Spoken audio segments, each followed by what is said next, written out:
Beard.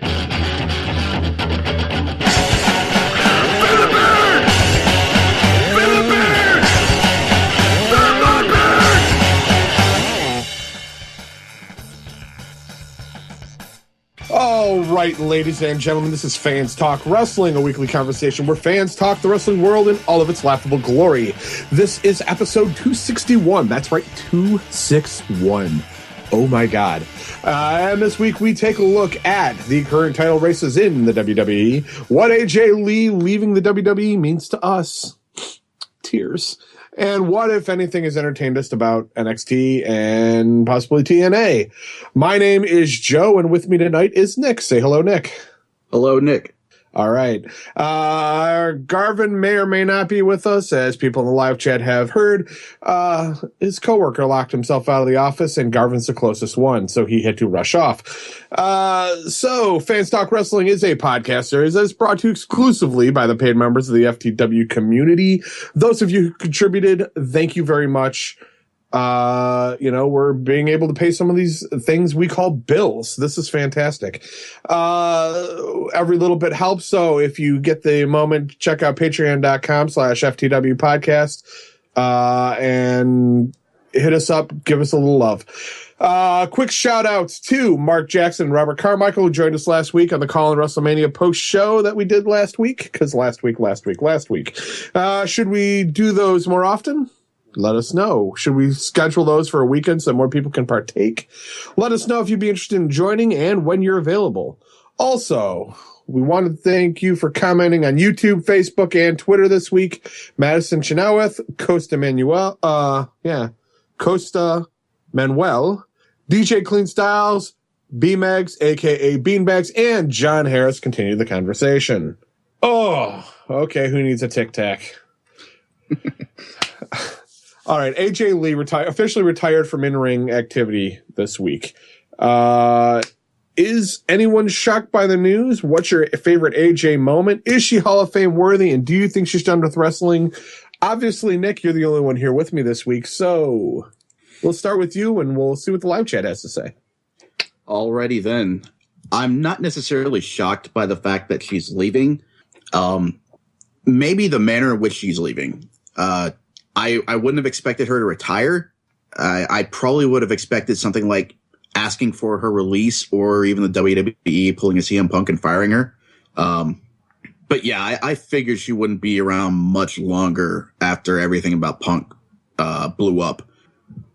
As far as a favorite moment, I don't know. There have been a lot of fun moments with AJ. I guess you could call the quote unquote pipe bombshell one of those, where she was basically telling everyone that would listen that she is the savior of the Divas Division. She is the Divas Division. Not a whole lot came of that promo, but it was still pretty good. And yeah, I guess the night when she became the longest reigning Divas champ, that was also a good one. Yeah, I would agree with you. Her pipe bomb, however you called it, the pipe bombshell. That was a great moment. I mean, there has been so many great AJ moments when she was, as is being brought up in the live chat, by Robert Carmichael. Was it him? No, wait, where'd it go? Where did I see it? When she was a GM. Oh yeah. She was a great GM. Oh, it was Beanbags. Beanbags, thank you for that one. When she was a GM, the entire wedding to Debray, where she turned on him and became the general manager, was great. Although a little out of place, but I mean, she's done great work. I mean, every level of crazy she's had with every guy she's worked with. As Garvin has chiming in from the car, don't text and drive, asshole. AJ's only problem was a lack of competition. That I can agree with. Yeah, definitely. Diva Jill, talent is not sexually transmitted.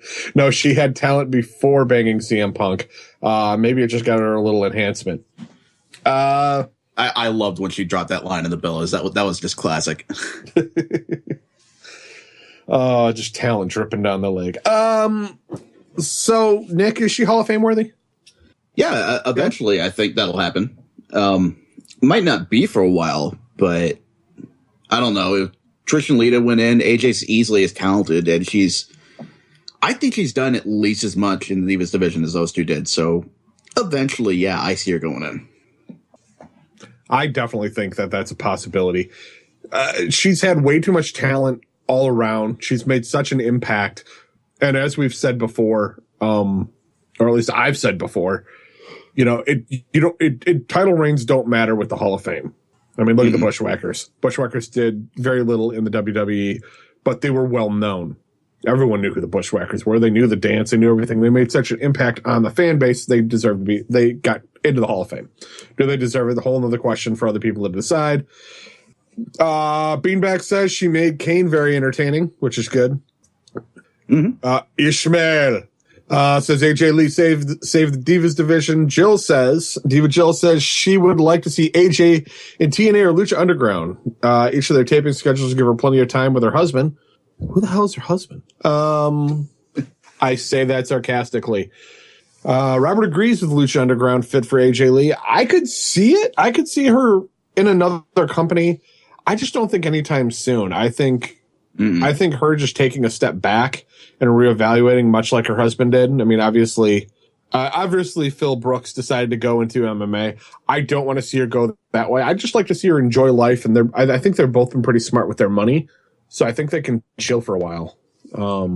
And besides, royalties, all those merchandise sales stuff that's going to still roll in. Any matches they put on the network, they're still going to get paid for. Any, DVDs where they're featured in it, that's still gonna roll in some cash. So, I mean, I wouldn't hurt too much about that one. No, I mean, she definitely could make an in-ring career in another company work. But yeah, I completely agree with you. If that's ever going to happen, for one thing, it's probably not going to be in TNA, and it's definitely not going to be in Ring of Honor, as I'm seeing people bring up in the live chat. Ring of Honor is weird with women's wrestling because every now and again they like to highlight the fact that they have the Women of Honor, but other than that, the most prominent woman in ROH is Maria, and she's a valet. So I don't think AJ would ever go there. Yeah, we got women too. We don't do nothing with them, but we got women too. Yeah. That's the way it comes across, because I don't remember when I went and saw Ring of Honor live, there wasn't a single women's match that I can recall. No, since ROH mostly runs in the Northeast, like Philly and New York, I kind of wonder if they don't have women around as often because of the fan base. Because there are all kinds of stories about like Silesia Sparks going there and people throwing quarters at her. Yeah, it's just not a good environment for women. No, Boston just had that crowd for Raw where people were shouting at AJ, shouting "You suck, CM Punk," and of course the Bellas got their own "You suck." Insert dude here chance. Stay classy, wrestling fans. This is not the Attitude Era anymore. That is for sure. Yep. Okay. Okay, I have to say it. Neville debuted last week in a match against Axelmania. This week, a 10-minute match against Seth Rollins in the first hour. Could you ask for a better opportunity? Nick, what'd you think of this one? I don't think you could. Neville's been put in a really good place. No matter how his matches have gone, just the fact that he's wrestling the World Heavyweight Champion, that's got to be a vote of confidence on the WWE's part. Apart from the whole superhero gimmick that they're not explicitly giving him, but with the cape and the emblem, that you can only interpret that so many ways. It's probably not the best gimmick he could have going forward, but at least they're trying. And I think Neville can make it work. Yeah, I agree. Neville has done great in NXT. I still hate the fact they dropped Adrian from his name. Just because Neville sounds weak. Thanks to Harry Potter. Yeah. I mean, granted, it never sounds like a fighter's name. It sounds like the Video Archive guy's name. Yeah. To be perfectly honest. I don't mind the cape coming out. He had a great showing against Curtis Axel. He did phenomenally well with Seth Rollins. My only fear is that they're going to, once they push him a bit, they're going to squish him. They're going to push him back down and make him fight back up, when I don't necessarily find that to be the case, or be what's needed. I think this guy could immediately get into the mid card in the U.S. title or the Intercontinental title race. From the live chat from B-Mags, he thought for some time that Neville was the best thing in NXT, better than Balor, Owens, and Zayn. Robert Carmichael saying Neville's getting a good push until he fought Seth, and JBL, Booker T not giving NXT a credit. And Garvin chimes in saying Neville is better than being called Fievel. That's for those American Tail fans out there. Am I too old? Probably. I Jill get that says, reference. Wow, holy shit.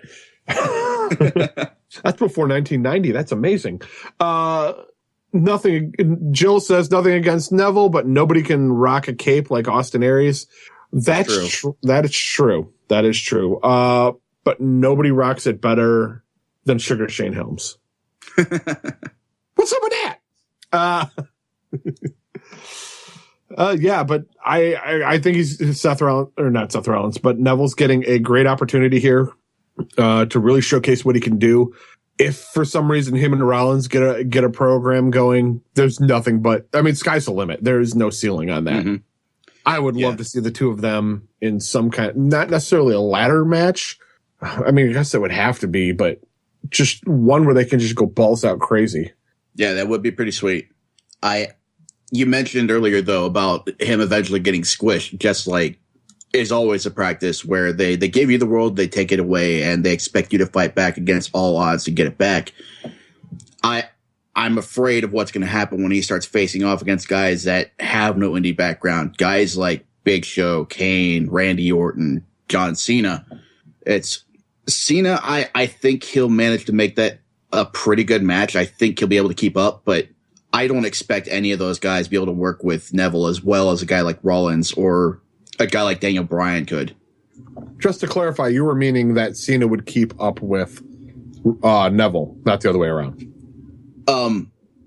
Yeah, I think Cena could hold his end up. I don't necessarily think he can keep up, but I think he can work well enough that it won't be like when the original Sin Cara was in and nobody could keep up with him.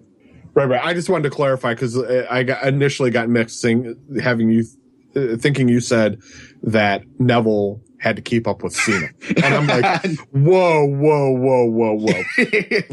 No. Time out, motherfucker. All right. So yeah, I think you're right on point with that one. Beanbag says Neville did great with Corbin. Agreed. And Jill says she'd love to see Neville versus Rollins in Ultimate X. Too bad they're in WWE. Yeah, but at least they've got eyes on them. Yeah. But yeah, no, I think Neville would be a great person to face off against Cena for the U.S. title, or even Daniel Bryan for the IC title. I hope that with Cena's open challenge thing going on, that's something that happens. Because then at least there's a mutual respect thing that goes on with Cena being face and right now Neville being face. Yeah, I could definitely see that. That'd be pretty sweet. And then you have a reason to watch those titles. I mean, not that D-Bry is not a draw, but I don't know.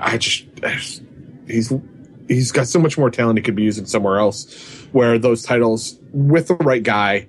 I mean, Neville could be WWE's Austin Aries.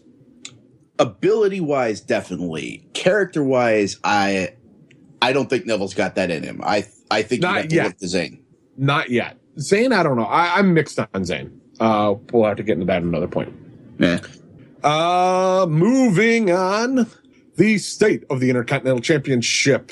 It looks like Sheamus and Dolph are both contenders. Nick, break it down for me. What is your view of the Intercontinental Championship standings, and who do you think are the best guys or the top contenders going forward toward Extreme Rules? I think that's right on the money. I think Sheamus and Dolph are jockeying for the number one contendership. I expect Barrett will be facing Daniel Bryan at Extreme Rules to exercise his rematch clause. And I don't know, they mentioned the alliance between Barrett and Sheamus, and I don't know if that would necessarily play a factor, but it very well could. I don't necessarily want to get into predictions this far out, but Yeah, Barrett versus Bryan should be a pretty good match. Sheamus and Dolph, I expect, could be pretty good. Any mix of those 4 guys could be interesting, at least. Yeah, I mean, Sheamus and Dolph are both good contenders. Although Sheamus's new look, I love the new music. Yes. But I have to be watching Raw last night, and the wife walks through and goes, "What the fuck did Sheamus do to his head?" Like it needed to get any worse. And I'm like, good point, honey. Yeah, the mohawk just doesn't seem to fit. I like the beard, though. The beard thing, I like. I like the fact that he's going back to, he's trying to re-embrace that Celtic Warrior thing as a heel. I think it can work well for him. Looking at other guys, Dolph's always a great IC contender because the guy just puts it all out there on the line. But I'm feeling there's a little flavor lost on Dolph. I don't think that he needs something new. There's something about him that's just status quo, and you can't do status quo. If you just do status quo, you're like woo woo woo. You know it. At least that's the way it comes across. No real slight on Ryder, but come on. Yeah, you're not wrong at all. Ziggler has felt stale to me. Honestly, I haven't felt anything fresh about him since he was fighting Cena when he had Big E and AJ with him. Past that, yeah, he's had great matches, but the character's just been stagnant, and I don't know. You can only cast yourself as the underdog, just a straight up babyface white bread underdog for so long. Yeah, Dolph. It seems like ever since the concussion, he's had a few scattered moments of brilliance where you might find something to grab onto, but it just slips away. Other guys like Stardust. I mean, granted, he was on Raw. He was facing Cena. Mm-hmm. So, I mean, I would love to see a mix of guys between the U.S. Championship and the Intercontinental Championship, because then we could always throw them in a unification match. But I guess I should read further in the doc and see that the next topic was going to be the state of the U.S. Championship. So let's just, because I'm already merging it, let's just merge that in too. Because apparently Rusev's getting the rematch at Extreme Rules. Last week, Cena faced off against Ambrose, which was a great match. And then this week was Stardust, which was another great match. I mean, we're getting a good mix of guys working here. I'm very excited for both these titles. Yeah, it's definitely got a great recipe for great matches between all the talent involved. Given his role in taking out Ambrose, I expect Harper will be the next guy to take up Cena on the challenge, and that'll be another good match. As far as Rusev getting his rematch, I think it'll be another decent match. I don't think it'll be anything better than what they did at Mania, and I don't expect Cena to drop the title. I don't know. I'm really not sure what they've got planned out for Rusev at this point, because ever since they confirmed the rematch, we haven't really seen a whole lot of him. Could that be just because they're trying to readjust and get some other stuff going? They just haven't had the time to focus on it. I mean, there's only so much real TV time. But then again, I didn't watch SmackDown, so maybe they did something there. Yeah, I didn't watch either this week. My hope, I mean, they could lose Lana, but every time have Rusev come out in the tank. Like, use the tank like Eddie Guerrero did the pimped out cars. But have Rusev just come out in the tank. Yeah, that would be pretty great. And Prometheus 37 says the word great is used very loosely with us. Robert Carmichael says they're building Rusev as a monster heel. How do you do that when Cena beats you? That's my question, because I think Cena squashes any monster heel thing that's going, because... Yeah, I mean, look what happened to Bray Wyatt. He went on to bigger and better things, but yeah, it seems like ever since he faced off against Cena, I mean, he lost to Jericho, he's lost to Taker, and any big match he's in, he's lost.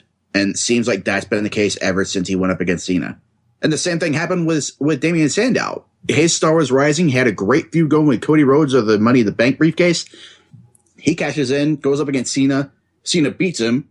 And then he's in, well, we know what happened. He was in the gimmick with all the various outfits and regional gimmicks, and then he got picked up by Miz.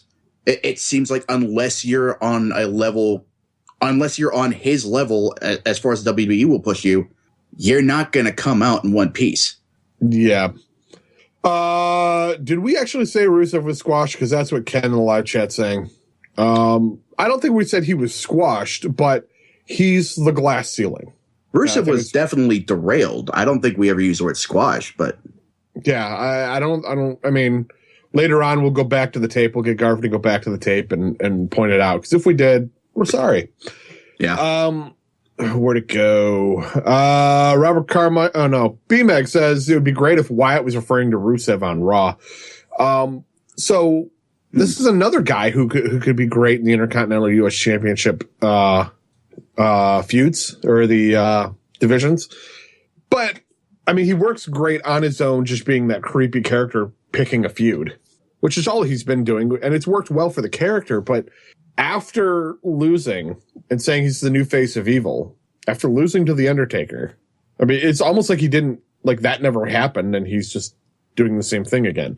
Yeah. You know, I'm evil. I'm coming, and I'm going to be very vague. So that's another option. I don't know. I don't know if that's. It seems like he's stuttering a bit. Like they kind of just hit the reset button really quick. But Wyatt versus Rusev would be definitely weird, because who do you mark as the face? Who do you mark as the heel? Yeah, that's one of those feuds where I think you could label it as just crazy enough to work. If only for just one match, I think it would be interesting to watch. As far as a feud goes, I don't think you'd have to dig around a lot in order to find some sort of material that they could run with. But yeah, I mean, Wyatt in a title hunt, I don't believe he's ever been in a title hunt, like ever since he started in NXT. I thought he was in the IC title hunt for a brief minute. I don't recall that, but maybe. I could be delusional on that. Ken, because of delay here, Ken brings up, how can you say derailed only 10 days after WrestleMania? The storyline between Rusev and Cena is still going, and he still has the ability to get the Cena rub like some people have gotten and taken. Yes, he does. It's just we're saying that there's been there's been a slight derailment because we haven't heard anything from him. If it was something big they wanted to push and still make him the monster, why haven't we seen him yet?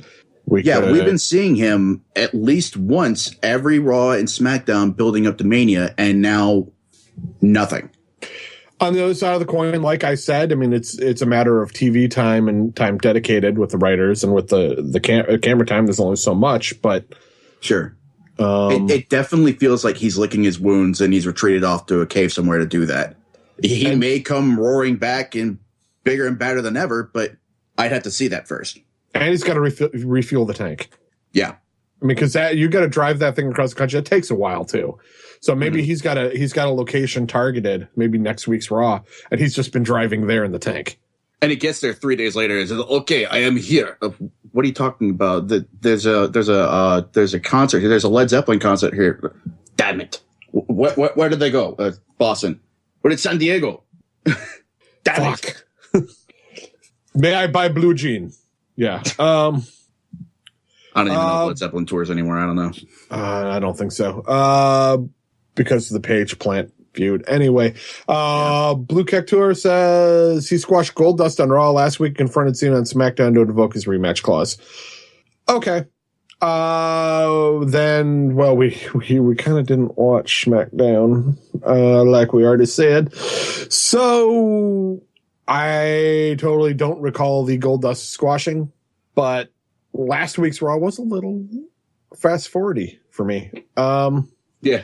Ken also says Wyatt has had 2 title matches on TV/PPV. One was a tag title match as Husky. You can't count that. No. And then the Money in the Bank match. Money in the Bank match, I get that could be considered, but it's not actually being thrown into a title race. No. Because, I mean, seriously, that means Kofi Kingston's been thrown into the heavyweight championship picture many times. Every year, in fact. I mean, in using that line of reasoning, the Royal Rumble is a title match. Right. Come on, Ken. We're just having some fun with you. Yeah. But you're still wrong. If you got something to say, suck it. No. Moving on from the US and IC titles, the state of the tag team championships. First off, New Day sucks. I'm digging this heel turn, this bitterness that the New Day has. Like, they're like trying, like, we're trying to be positive, motherfucker. Just like ready to explode. And then on Raw, Kofi's kick from the outside to the head of, who the hell were they facing? I don't remember. Lucha Dragons. Yes. Okay. Thank you. To one of the Lucha Dragons. I don't remember which one because with the masks, sometimes it's hard to tell. Yeah, I missed that kick. And I'm like, I loved Xavier Woods looking at him like, what the fuck are you doing? And then he gets that smile like, oh yeah, I know what's up. Like, that was epic. Like, I'm loving how they're doing a slow turn here. I love it. Robert Carmichael says the New Day is going the Rocky Maivia heel turn route. Sounds like a good analogy. What are you thinking on this New Day turn? Yeah, I like how they're turning into the wind here and using the crowd reaction. They've been doing this for a while on Twitter and Instagram, but this is the first time we're really seeing it transition to live TV. And yeah, it was a great promo by the New Day in reaction to the New Day sucks chants. And I like the fact that Xavier Woods isn't really trying to be that positive about it at all. I think he's going to go back to being the guy to really fire up the New Day and get them back to that more militant angle that we initially saw before they adopted the Baptist gimmick. And yeah, I always pop for Big E and his weird little promos, and that nerdy kid voice was just spot on. I loved it. I love the fact that in a lot of his promos, he talks about how he was eating. Yeah. Because it goes back to the video bits that we catch on like the app during, the Raw, when Raw would go to commercial and they'd show you something on the second screen, or on some of like the other WWE YouTube content where he'd be sitting there eating food and be like, why are you interrupting me while I'm eating? Can't you see I'm eating my sausage? This is fantastic sausage. Why are you interrupting me? Yeah, that was gold. So I actually want him to expand on that a little bit. Like, it's a quirky thing that's just that much of crazy. And I'm sorry, I have to say it correctly. New Day!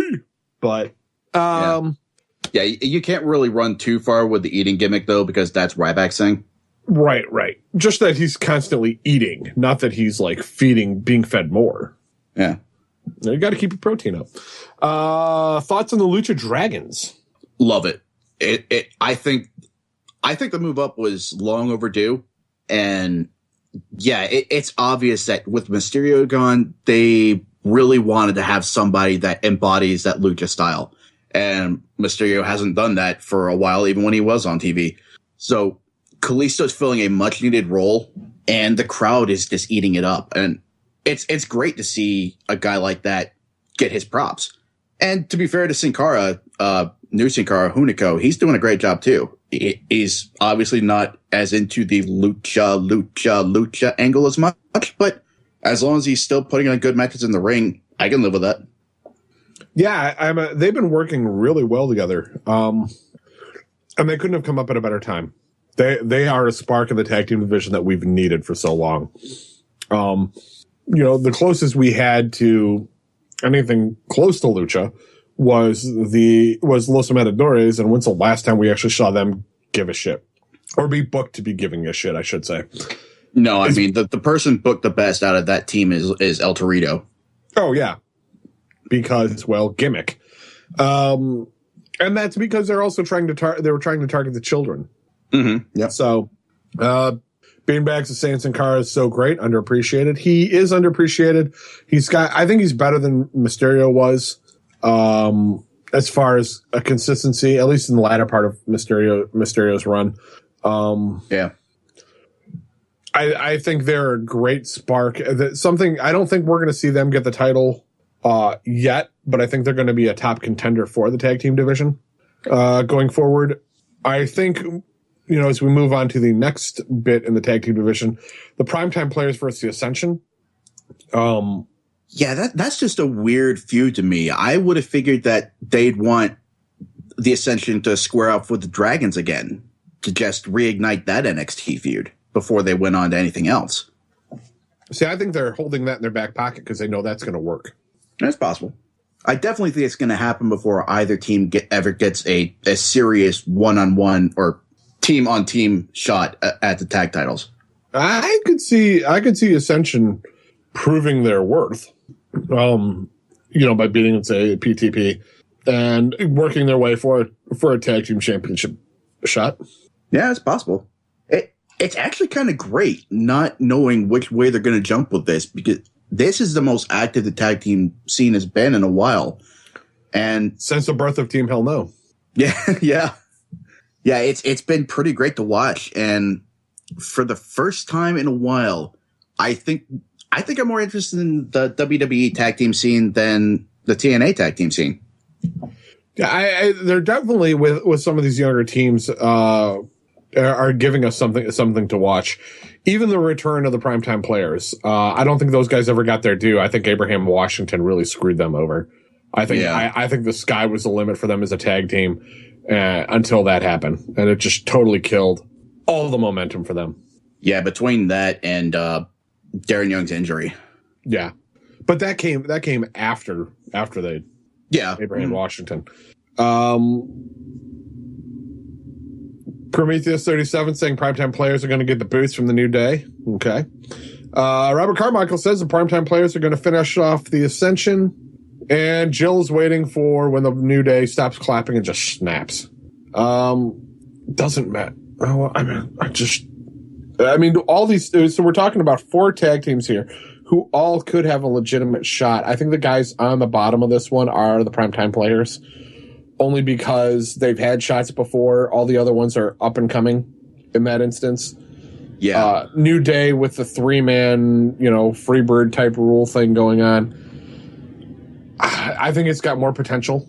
Granted, they're no Axe Smash and Crush of Demolition when they did it, but what can you do? You can't all look like a gimp. Yeah. Diva Jill, Team Hell No is the best team since the 80s. Yeah. If you're going to make fun of Harrison, you got to do it right. I'm sorry. Since the 80s, not since. Sense is money. Or yes. Something a bit more common. Hey-o. Garvin saying the Ascension's on the bottom. I don't necessarily see that. I just think something's going to happen. Something's going to happen and they're going to get a new spark. I don't know why they're not translating as well. It's because WWE pushed that stupid Legion of Doom comparison, and nobody's been willing to let go of that ever since. Yeah, to me, it seems like that was something that was just briefly mentioned, and then everybody latched onto it. Because, they've got some shoulder pads on, but who cares? It's part of a costume. It's not. They don't have the spikes like Legion of Doom did. It's just if you're going to give the Ascension shit for that, you need to start giving Barrett shit for that with his spiky cape. Does he still bring the rose down? I don't remember seeing that.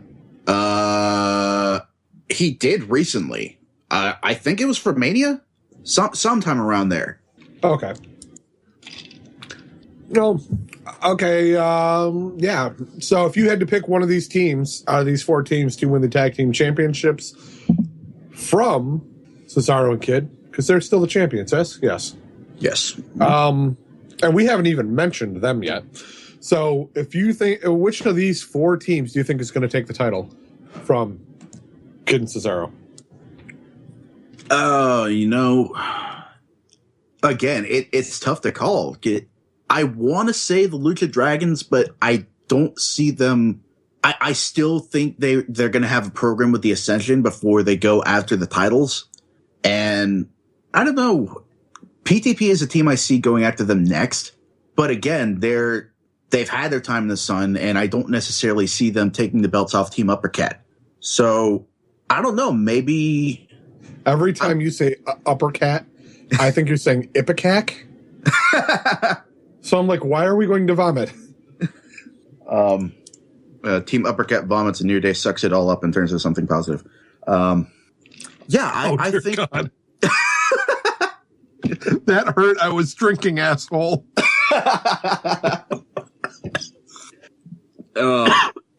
Oh my God. That's comedy. Ow. Oh. All we need is Harrison's mom and it'll be okay.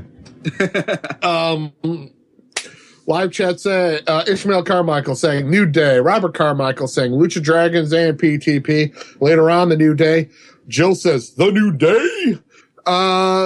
And Beanbags is saying New Day needs to turn heel, so he's going to put them at the bottom of the list. Prometheus 37 says no one is taking down Kid Cesaro. That's a crock of shit. They're going to fall at some point. The crock of shit, they're going to fall at some point, is my commentary, not his. But yeah, I honestly could see them holding the belts until the Usos are ready for competition. Oh, come on. I don't know how long Jay's supposed to be out with that shoulder injury, but I don't know. The Usos would be, in my mind, they'd be a more viable opponent to take the belts from. Just because there are more heel tag teams or almost heel tag teams than there are face teams. Blue Cactur says he could see the Dragons winning the titles and then heel New Day taking them on. Ken says Usos, quote, God, I miss the Usos versus Wyatt family. So many great matches. Yes, I will agree with you there, Ken. Heck, I would have, man, I do miss the Wyatt family. I think they got broken up a little too early, but yeah, I was really where's Rowan?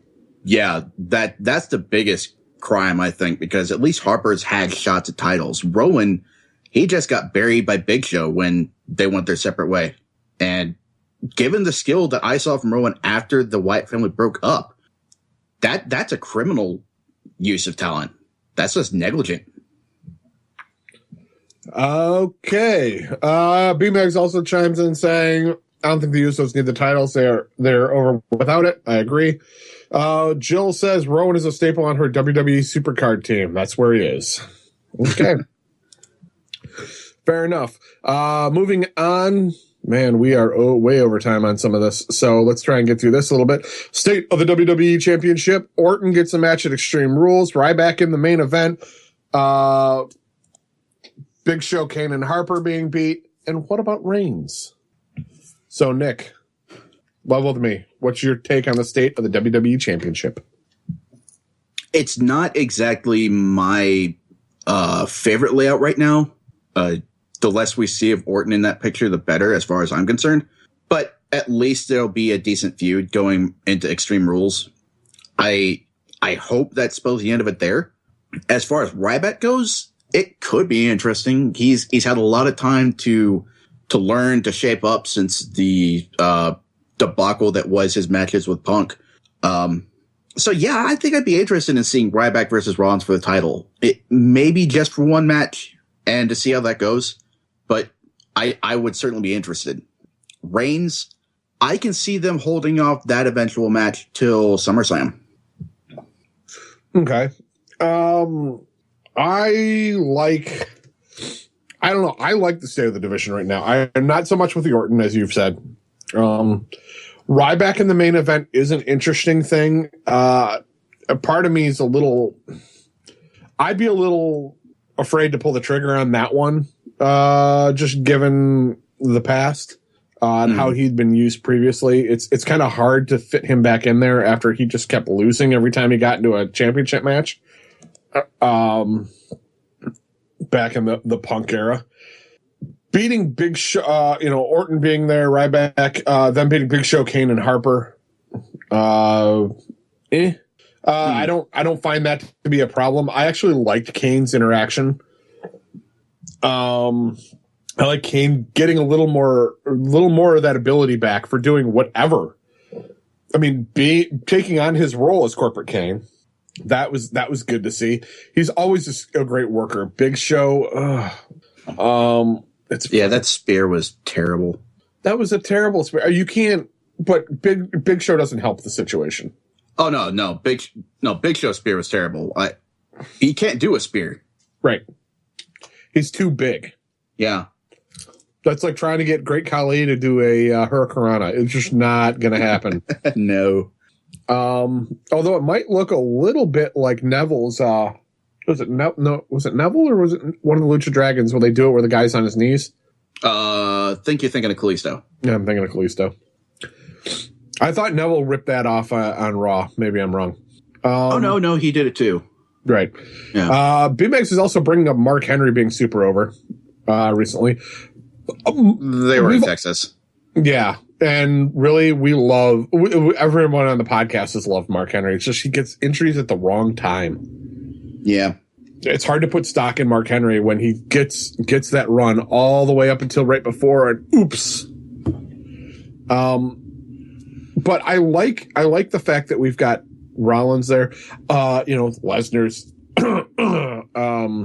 suspended, so that takes him off TV. But there was a ferocity in Lesnar that first Raw after WrestleMania that we have not seen ever, since his initial run in the WWE.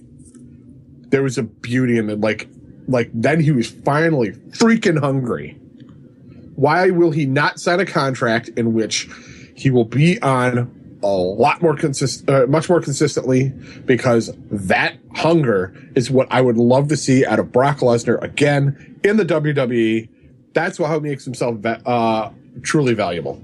It's just to be that beast. If he could be that just ferocious beast that doesn't let up week in, week out for a while, it doesn't have to be every week, but on a much more consistent basis, having matches on Raw or on SmackDown, that would be brilliant and really help build up the WWE Championship if he's in that race.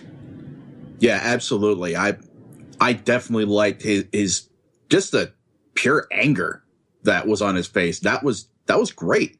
And like you said, I'd love to see him back in the ring and facing off against some of the up and coming talent, against some of the established talent. I'd like to see him wreck face there for a while. And to be honest, I don't think he should be gone until he finishes his job on commentary. So we start seeing more people from NXT, because you may have put JBL and Booker in the hospital for a little bit, but they're still here. So come on, Bork, finish the job. Any more word on Cole? Or are we just going to use the Rey Mysterio injury deal? They've said they've amended it somewhat to not a punctured disc, but I don't remember the exact terminology, but they've abandoned that cervical fracture deal. I think they're making it something a little less serious. Let me see if I can find that exact terminology. Okay. Looking over, Blue says it's a slip disc. Oh, is that what they said? Okay. Yep. And Robert Carmichael says he thinks whoever wins Money in the Bank will cash it out on the champ.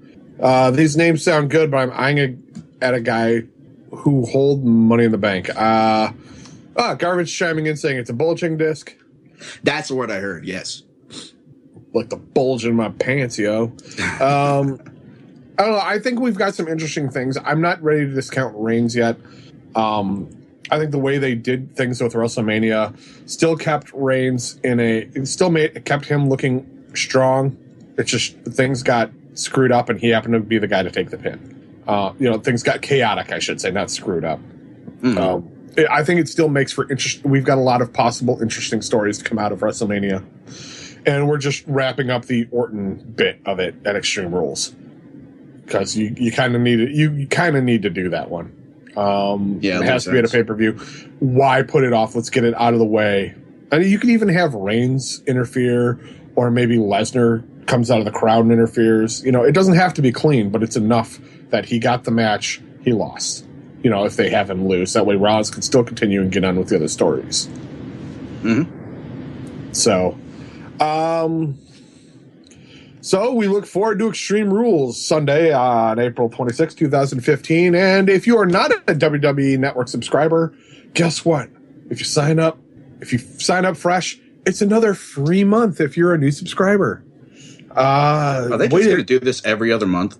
I think so. And it's going to piss me off every time because I was there from the beginning giving 6-month commitment at $9.99 a month. I did that. Mm-hmm. Garvin did that. We all did that, but what do we get? We get a $25 gift card to WWEshop.com. I haven't seen anything on there that I want. I've got another 2 months to be able to use it. And, ooh, wait a minute. Baby gear. Yes. All right. Have to find something for the future kid.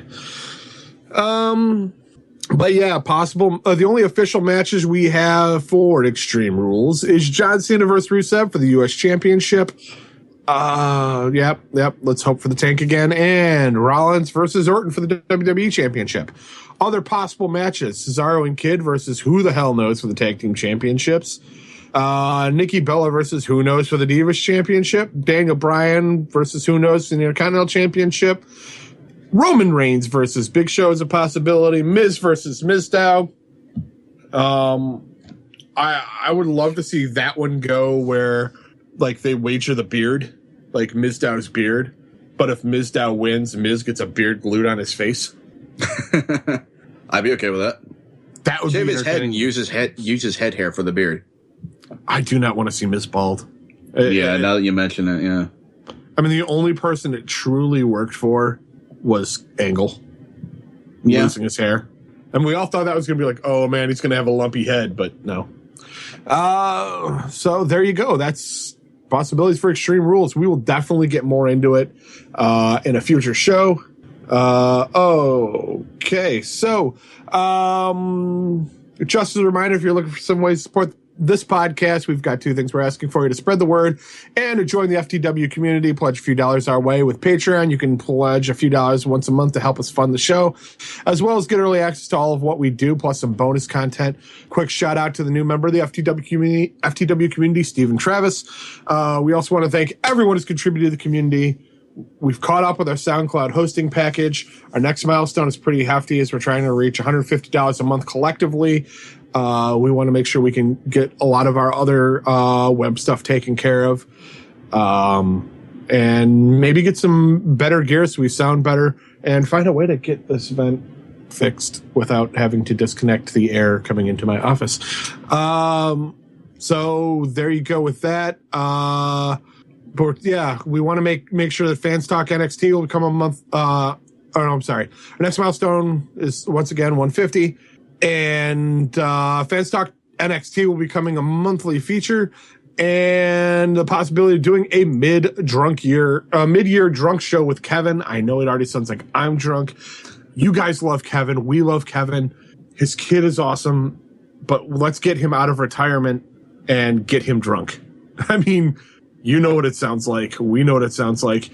And great idea. If we can raise enough money, we'll get a spare key for Garvin's boss, so that he does not get locked out, and keep Garvin from talking with us live with his voice instead of text. TNA, Nick, are you losing any interest in TNA? Not really. A lot of people have been saying that they have been, and I'm curious at this point. Yeah, I'm not exactly sure why that's the case. It's true. There's been no X Division action really since almost since they came back on Destination America, because Low Key's held the belt and he's been doing BDC stuff. But now that Rockstar Spud's X Division champion, I mean, we saw him defend the title against Low Key, and we're going to be seeing more title defenses, I imagine. Like, Davey Richards just dropped out of the tag team scene because Eddie Edwards is injured. So I could definitely see Davey in the X Division challenging for that belt. You got a couple of guys in the Revolution. You got Manic and Sonata. If they're not going to be fighting for the tag team belts, you could use either one of them for the X Division. As far as what's actually happening right now, the World Heavyweight Championship scene is pretty interesting. You've got the controversy with Lashley. He's almost certainly going to get another match with Angle. And after the two they've had, I really would not say no to that. They've been tearing it up. Rude, he's going to be on the shelf for a while, probably. And that leaves Eric Young. In fact, I think he's number one in the power rankings that TNA's put forward, which I still think those suck. I still think TNA really needs to do a better job of that. But Eric Young versus Kurt Angle, that could be a pretty good match. And Garvin and I have been talking about it on Fans Talk TNA for a while. The Knockouts division is looking better and better as time goes by. You've got Awesome Kong back. Angelina Love is actually looking better as a singles competitor. That shocks the hell out of me. Yeah, Garvin said something similar. Taryn Terrell, I think she's doing a good job as champion. She's telling a good story with Kong right now, and yeah, it's been a long time since we've had really great storytelling in a women's division. So if nothing else, that's great. So yeah, overall, TNA has been doing quite a bit to keep my interest. Bram versus Magnus has been another storyline that I've been interested in, and yeah, I mean, to each his own. Personal opinion and everything. I respect the fact that some people, TNA just isn't doing it for them. But yeah, I think they've got a lot of good stuff going on right now.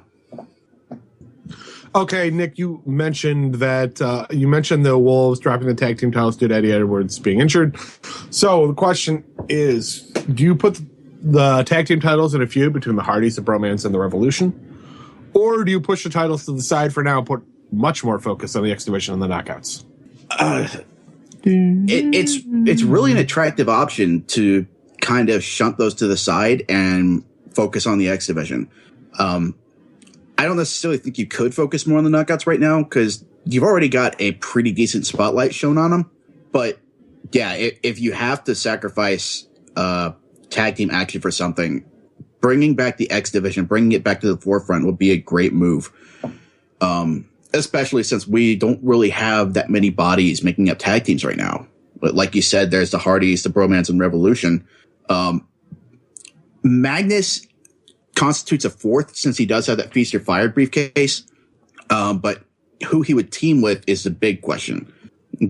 I've raised the possibility of them becoming, or of him getting back together with Bram, since Bram's the kind of guy that if you kick his ass, he respects you for it.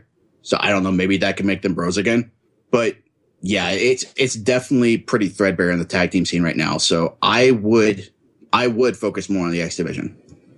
Okie dokie. Moving on to Lucha Underground. Actually, no, we'll take a quick jump back to the live chat. Ishmael says, Bobby Roode lost the TNA championship. The bell-to-bell was dry. Bad refereeing. Blue Cactuar says, I have been watching TNA properly for a while. Quite. Still waiting for something to really pull him back in, but hasn't found anything for it. Nick, you might want to mute when you type. And I thought I did mute. Nah, it's a little loud. But yeah, Blue hasn't found anything to pull him back into TNA. Robert Carmichael says I would focus on both the X Division and the Tag Division. And Beanbag says they should put the World Championship to the side for a month to do stuff with everyone else. That's a good idea, too.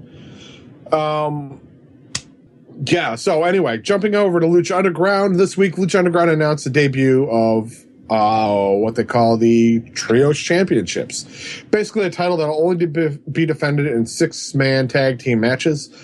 Do you like this? And do you think WWE and TNA should also incorporate something like this? I really like it. I love the history behind it. And I love the little blurb that Vampiro brought up about CMLL introducing it. I think he said it was over 100 years ago. That's nuts. The fact that something like that has been around for that long and we really haven't seen it on a national scale here in the States. Chikara does it. They've got Trios Championships, but that's pretty small time, relatively speaking. But I really enjoyed the Trios action that we saw on Lucha Underground, especially with the family. I really haven't seen a whole lot of Killshot or Shane Strickland, as he's known in U.S. Indies, but I was impressed with him. Willie Mack, I've always loved him in the ring. He's just a great guy. Think of Samoa Joe, except more high flying. He really impressed me in this match that they had against Sexy Star, Superfly, and Pentagon Jr. I'm looking forward to seeing what the crew can do, because up till now, they've really just been brawlers, just a whole lot of kicking and punching. But I know at least Cortez Castro, Ricky Reyes on the Indies, I know he's capable of a lot more. I don't necessarily know about the other two, but if nothing else, I want to see those guys do a lot more than they have been doing. Since we have him back here, Garvin, one half of Fans Talk Lucha, Yes. that appears every week, has been appearing every weekend on the Fans Talk Wrestling podcast network feed deal, whatever you want to call it. What are your thoughts on Lucha Underground, my friend? Well, first of all, I didn't realize this was Willie Mack until a couple days later. If this is the dude, you didn't hear the chance. Well, I knew his name was the Mac. That's so I didn't make the connection though, because I've never, you know me, I don't really watch the indies or pay attention to the indies, so I don't know what's going on. But if this is the guy that WWE passed on, I'm kind of curious on what took place. He's definitely unorthodox as far as his shape, but just the fact that he's a big guy that could fly, I thought was fantastic. I thought overall he fits everything perfectly with what they're doing. Yeah, I've heard rumors about Kevin Owens, like after his debut match on TakeOver against CJ Parker. I've heard that there are people that were unhappy that he did that dive to the outside and that he basically wasn't wrestling like a big man, that he was wrestling like somebody a lot lighter. So Willie Mack was let go before Owens was brought in. Yeah, so sure. I don't know if that had anything to do with it, but I don't know. That's weird. I mean, you got to set yourself apart, and I think Mac does that just because he's that size and can do a lot of cool stuff. So, but as far as back to this whole thing, as far as the trios championship, I'm really into it. I like the idea because that solves a major problem that I've had with the product, which is there's just not enough time to fit everyone in. So with a trios championship, you're basically giving the time that you would normally give two guys to, you can now, give six people that time. So I think that's very cool. It'll keep a lot of people active that you would normally have to wait a week or two to see. So yeah, overall, I think this is really cool. Can this apply to other companies? For sure. Just think of all the other, 3-man teams that have been in WWE over the last 2 years. Same thing goes for TNA. TNA, a lot of their stables either started or ended with just 3 main guys in it. So I think this like something like this could totally translate over to the other companies. I just can't see either of them pulling the trigger on it. Yeah, WWE definitely has the roster for it. TNA, if they're having trouble keeping a standard tag team division stock, I don't think they could really make a trios division work. But yeah, I really don't see the WWE pulling the trigger on that just because they've only recently started pushing tag teams again and making that interesting. I don't know. I think that's just too much of a leap for the WWE, too much of a deviation from quote unquote their style. Sure. Alrighty, guys. Thanks for your comments on Lucha Underground. Moving on to NXT. Is the women's title race the most compelling part of NXT?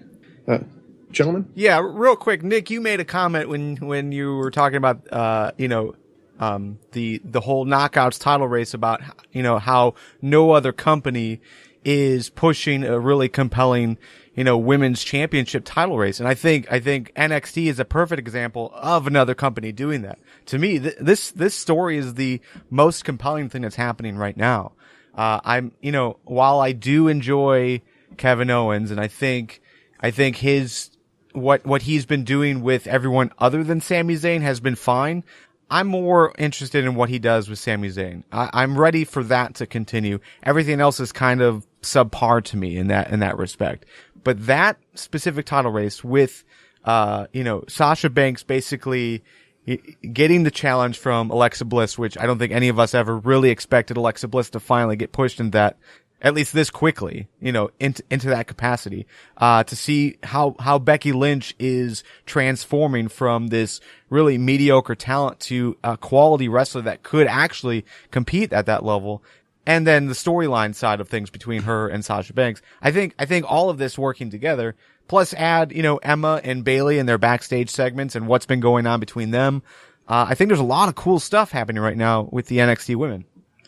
Just to clarify, when I single out the Knockouts, I was speaking about storyline. And while there are interesting factors in the NXT feuds, I don't think there's really that compelling a storyline behind the championship title race. Yeah, it's interesting to see Alexa Bliss come up as an underdog And Charlotte versus Sasha still has some fuel in the tank. There's an interesting dynamic between Becky and Sasha where they were former teammates. I don't consider that on the same level as Taryn Terrell really proving herself as the next giant killer in TNA against Kong. From a storyline perspective, yeah, I can see how NXT's version of it is a little whatever that word is, compartmentalized. Isolated. Compartmentalized, yeah. They're all isolated, so it's like one-off things. So yeah, I can see the overall big picture stuff. It doesn't work as well as what's happening in TNA, but it's still, there's still a lot of interest that they are building between, like who's going to take Sasha Banks' championship. What's happening with Bayley? Is Bayley going to turn heel? Is Emma going to turn heel? I mean, there is a lot of cool stuff happening that overall makes the division interesting. The title race in TNA, obviously, I think you're right, is probably more compelling comparatively, but just the division in total, I'm interested in everyone here, while on TNA, I'm not. Yeah, I'm absolutely not taking anything away from NXT division. They are having great matches, and I like the way that Alexa and Becky Lynch are growing. I like the way Emma's growing into something other than the ditzy bubblehead, and I like the fact that I don't know if she's teasing a heel turn or if she's already making it. Or even if she's already made it, because, I mean, she slapped the taste out of Bayley's mouth, and if that's not a heel move, I don't know what is. So I fully expect Emma to establish herself as a full-on heel. I doubt Bayley will make that turn, because if she makes that turn, then that's heel on heel, and we can't have that. Well, and if we were going to see it, we would have seen it already, because they've been steering in that direction as far as Bayley, becoming more fierce and, not taking any shit, just to follow the lead that Sami Zayn showed us. Yeah, if she hasn't turned heel in response to anything Charlotte and Sasha have done yet, I don't think Emma is going to bring that out of her. I'll just chime in here briefly on the Emma Bayley thing. I like it. I find that Bayley just seems to lack a little bit of confidence when she's entering the ring. Not that she's talentless, but the character itself, she just always seems a little unsure every time she gets in the ring. And given the character, it just doesn't seem to fit to me all the time. But I like Emma's change. I'm waiting for her to look at the camera and go, "I am Emma," much like "I am Nathan Jones." I've been trying to look up his catchphrase. He's the something of Bogger Road, the bastard of Bogger Road, or what was it? I cannot come up with it without watching a video. But where he was a convict in Australia from the Bogger Road jail. Yeah, let's not be redundant. What? Convict from Australia. Yeah, well. Sorry. Is that a double negative? The Colossus of Bogger Road. There it is. Uh-huh. Yeah, well. I don't want to sound like a queer or nothing, but unicorns kick ass. I don't know why that just flashed in my head. That's from Orgasmo, ladies and gentlemen. I'm not hating on anybody. Yep, Blue hat at the Colossus of Bogger Road. So NXT. Anyway, I like the Emma Bayley thing. I like that Emma's turning a corner and developing her character a little more outside of the Evolution bit. So I've been enjoying NXT. I've been enjoying the NXT women's division. Blue pants or blue jeans. What's her name? Blue pants. Yeah, Thank blue you. pants. I still laugh. I want to see more of her. I want to keep hearing that entrance. What's that? I want to keep hearing that entrance. That entrance just sells it. It's so awkward. It's perfect. It's quite possibly the best work Big Cass has ever done. Especially when it's not like your name is anything quote unquote cool. It's blue pants. Mm-hmm. You have to always wear blue pants from this point on. I don't know. I love it. I think they're doing a whole lot more that's fun with the women's division NXT, and I really hope some of that gets brought up and translates well to the main stage, because the women in NXT can really work. And while we've seen the slip up with Emma coming up or Summer coming up, that neither one of them took off. Really, they haven't translated well. So I really hope that when they get like Charlotte, and they finally bring Charlotte up or Sasha, because odds are those are going to be the next two to come up. I fully expect them to be part of that Divas Battle Royal next week.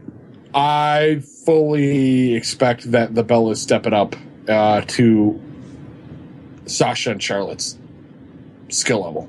Not saying you guys have been saying it, and I don't fully see it, but that the Bellas have been stepping it up, and that they're fantastic. You know, their work's been much better. Like they're at the top of the division. I don't necessarily feel that way, but I do think that they've done better. But I think to get them on the Charlotte and Sasha page, they're missing something that they need to find when those two come up, because that Paige has, that AJ had before she retired. We need that. That's what we need. There's a spark there that they just don't seem to have, or if they have it, they don't translate it well. We need a little bit more excitement and energy there, and I think they could really make the Divas division fantastic. Yeah, and right now with AJ leaving, perfect opportunity to bring up a Charlotte or a Sasha. Oh, we definitely need to. I definitely think it's going to have to be Charlotte, because Sasha's still got the title. Paige came up with the title, didn't she? No, she did not. Yeah, she did. Well, she did, but it was stripped shortly thereafter. Yeah, that's fine. She wasn't carrying it when she came up either. Like she did. She was actually shown on Raw with it. Real quick, outside of the Divas division, who has impressed you in NXT of late? Like for me personally, I've really been enjoying what Solomon Crow has been doing. I haven't. I'm still a big Tyler Breeze fan. I think all of his matches have been very good. That guy has everything. I think it's a good character. He's very good in the ring. Tells a good story in the ring, and has a good look too. So yeah, I see Tyler Breeze as being one of their top guys, even though he's not in the top title race right now. Well, of course he's looking really good. Breeze is gorgeous. He's gorgeous for sure. I get that. Yeah, you can't be hating on Prince Pretty. Yeah, I will agree with you, Garvin. I think Breeze has been doing phenomenal. And on top of that, I mean, Mojo Rawley's been doing his best in ring work lately. Yeah. God, I cannot stand him. I'm sorry. But Blake and Murphy are growing on me. They really are. Like, I've been enjoying watching them. I'm not a fan. I don't know. I just can't get behind them. I didn't think I would, but I like them. I like them in so much as I really want to see Enzo Cass slap him in the mouth. So obviously they're doing their job as heels. Yeah. But it is because you want to see Enzo and Cass finally get that opportunity that has been held away from them for so long. Yeah. So, Hideo Itami is another guy that I do like. I do like his in-ring style. I like his look. I actually don't know how he fits on the NXT roster. He's kind of lost for me. So I don't know. Maybe this is a conversation for a later time, but I definitely would be open to the idea of having Hideo Itami be called up sooner than later. I don't know about that just because of how he's used in that Battle Royal. Because, yeah, he did eliminate Bo Dallas, but that's not really anything to crow about. And he didn't look good against Big Show. Crow about. And that's nothing to bow about. Yeah, it's if they're just going to feed into Big Show like that, I don't necessarily know that I want him moved up yet. Well, they fed like the entire roster to Big Show. Yeah, but with Hideo, I don't know. I feel like that's just indicative of how he would be used, like the way Bo Dallas was used. He got that one elimination at the Royal Rumble, and then he got a nothing feud with Barrett before being completely buried on the main roster. I don't know if I agree. I think if you allow him to do the GTS on the main roster, I think he will easily get the backing of the crowd. He might get the ire of the crowd. No, he'll get the backing of the crowd. If he starts doing it on NXT, like on TV, I know he's been doing it at live shows because I've seen footage, but yeah, he'd have to actually hit that on TV, which I'm really surprised that he didn't in that match with Tyler Breeze. I think they're going to save it. Yeah, they want to save it. They're going to save it for that point where he does it and they just pan out and you just see the fans go nuts. Like, he's just going to be standing after the move's hit. He's just going to be standing there like, "What up now, bitch?" Like, I could totally see that happening. Yeah, he definitely needs another finisher to differentiate himself from Balor's coup de grace. Yeah, and one last question for you guys in regards to NXT. Why Rhino? And in squash matches, why Rhino? I think he's going to be used to build up Owens, as he keeps saying he's going after the championship, and yeah, that's the only explanation I can think for it. Because, and it also makes me think that his presence here on screen means that he's got some kind of arrangement with the WWE backstage, like as a trainer or as an agent or something. Because that's what's going on with Brian Kendrick. Right. He had that match against Balor, and we've seen where he's training Eva Marie now. So I don't know, maybe it's something similar with Rhino. It seems like a consolation prize, doesn't it? Yeah, maybe as a term of a deal. Like, if I'm going to train people for you, I want a little bit of TV time. Yeah, and some titties. No, you know what? I don't want to sound like I'm completely shitting on Eva Marie. The video that's been released was pretty bad, but just listening to her do interviews during WrestleMania week, especially her interview with Cheap Heat podcast. I look at her in a different light. I think WWE has obviously not been pushing the wrestling side. Her debut match ever, first time in the ring ever, was on Raw. So she's been handled pretty bad from a wrestling standpoint for WWE. They have set her up to fail. But just overall, the work that she is putting in, wrestling is something that she is very interested in doing. So I'm willing to give her the benefit of the doubt that, things will turn around for her. Hopefully it's Brian Kendrick who helps in that. Cool. Yeah, I agree. So now let's move on to win. Fail. Women wrestlers aren't getting paid? Why do you do a job? Here is your win. You do any job, and fail is to fucking get paid of the week. All right, gentlemen, your wins of the week. Nick. I think my win of the week goes to Neville getting a match against the WWE World Heavyweight Champion. I don't think that's a surefire representation of what his run in the WWE will be like, but it's nice that he got that opportunity. Okay. Garvin?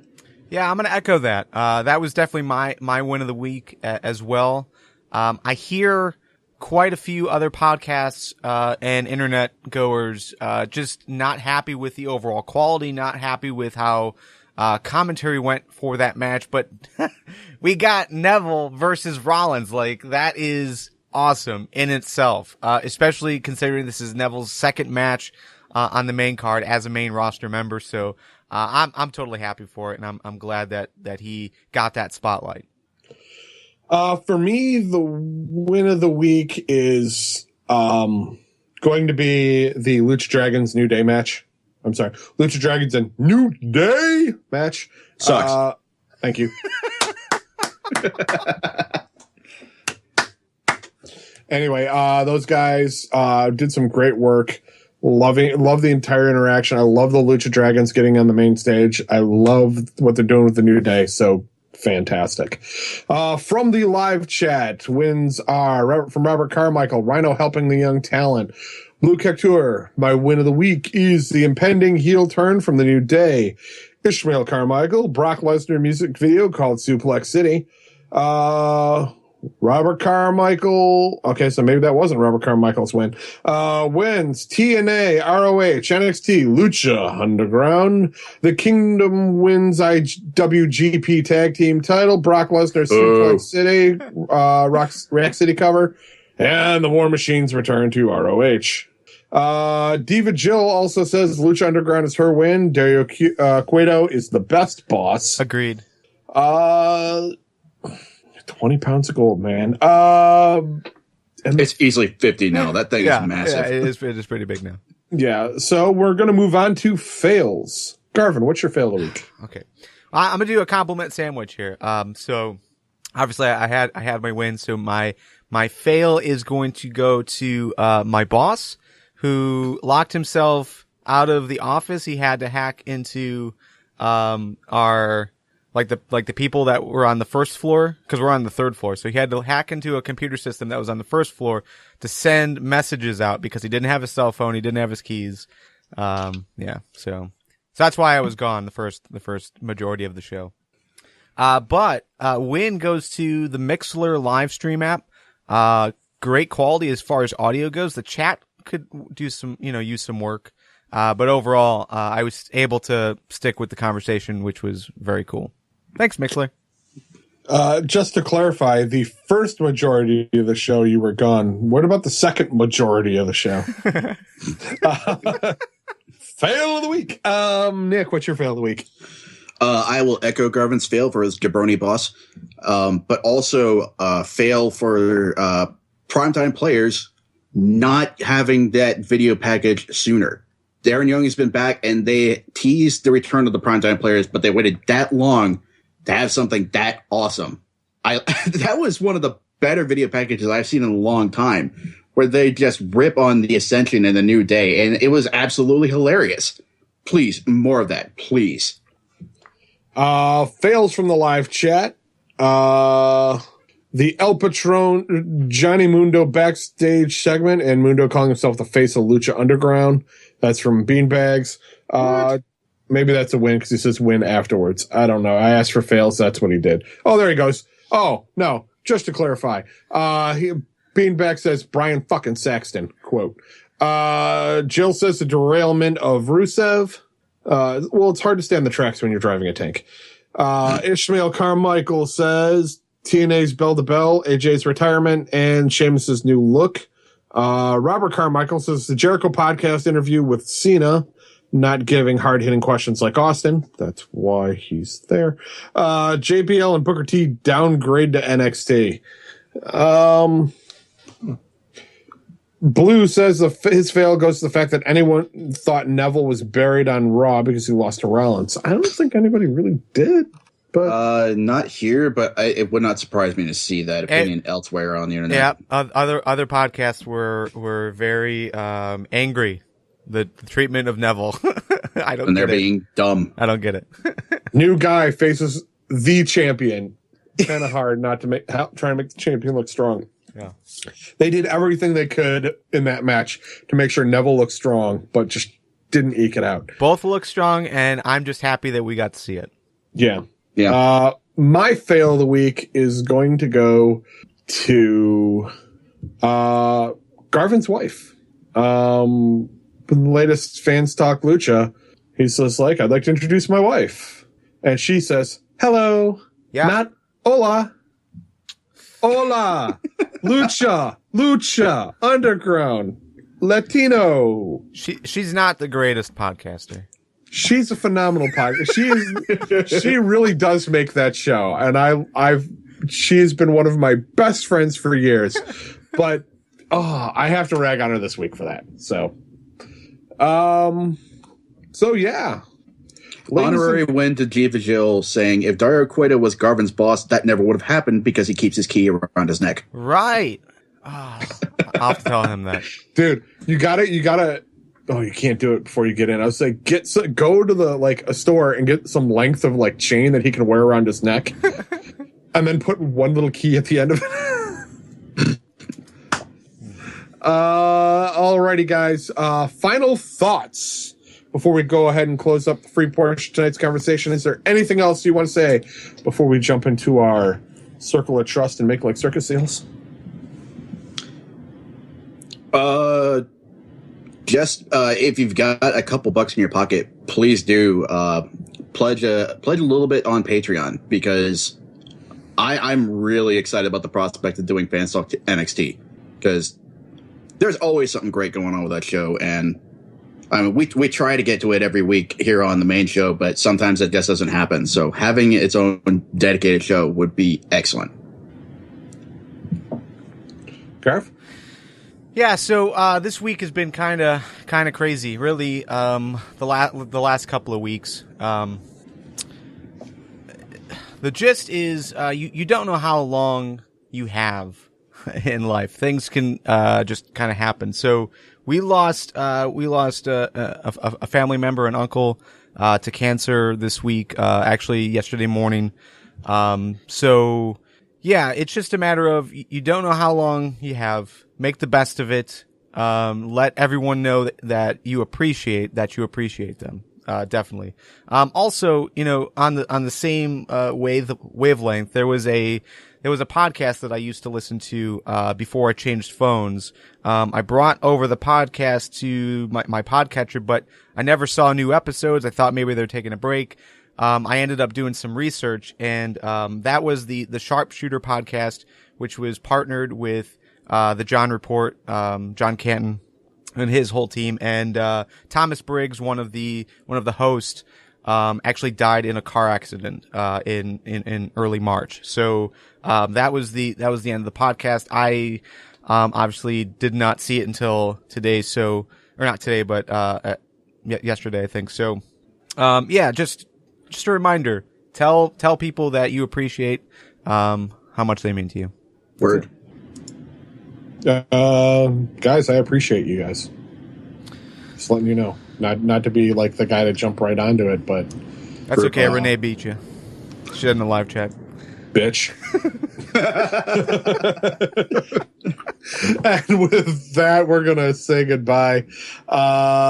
Be sure to check out fanstalkwrestling.com for this episode and so many episodes in our back catalog.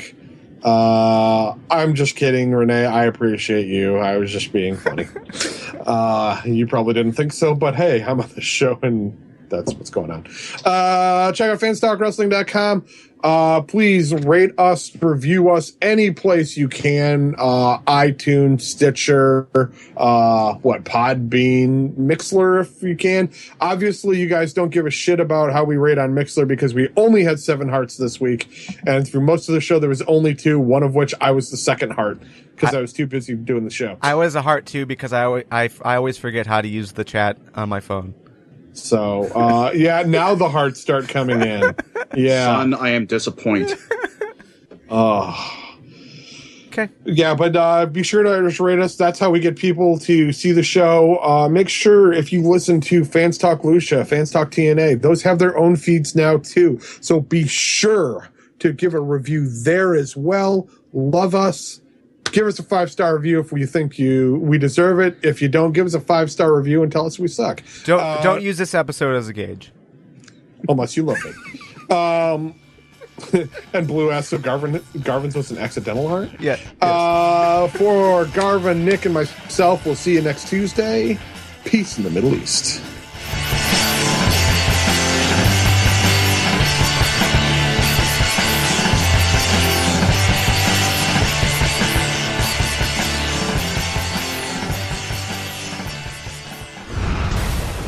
All right, cool. Good show, guys. I listened to most of it. I tried my best, my friend. So, it was an adventure. Yeah. Real quick, a little bit of feedback. So, normally we're very word heavy in the show doc. This week I changed it to just really brief bullet points because I wanted to stop reading as much. I just wanted to, put it in my own words as I'm doing it. I found it funny that you read them verbatim. It was kind of cool, actually. I hope it came across okay. No, it did. But I wrote that, so I knew how it was written. I just thought it was funny. We got Anchorman over here. Yeah. All right. So let's talk TNA. I didn't. I actually added that little note. I added that question in there as far as are you starting to lose interest? I find myself starting to lose interest, and I don't know if it's just I think it's a combination of things. When we got dropped from TNA Asylum, or not TNA Sound, TNA Mecca, TNA Mecca. whatever, same site. It bothered me because like we lost access to those commenters. So even though comments weren't as lively and as awesome as we get for Fans Talk Lucha, Fans Talk TNA did get comments that were worth like reading and responding to on the show the next week. So for us to like lose access to that, we lost all those comments. So it's like we're not getting less listens, nor are we getting like less views on YouTube. We're actually getting more views on YouTube now, but the comments are there. So it's like, I don't know. It's like I'm falling into that spot where I'm not getting that feedback or that continued conversation from the listeners again. But at the same time, like, you know, we are seeing the same feuds like pushed over and over and again. And I'm kind of, I don't know, like lost. Like I want to be involved in the world title race, but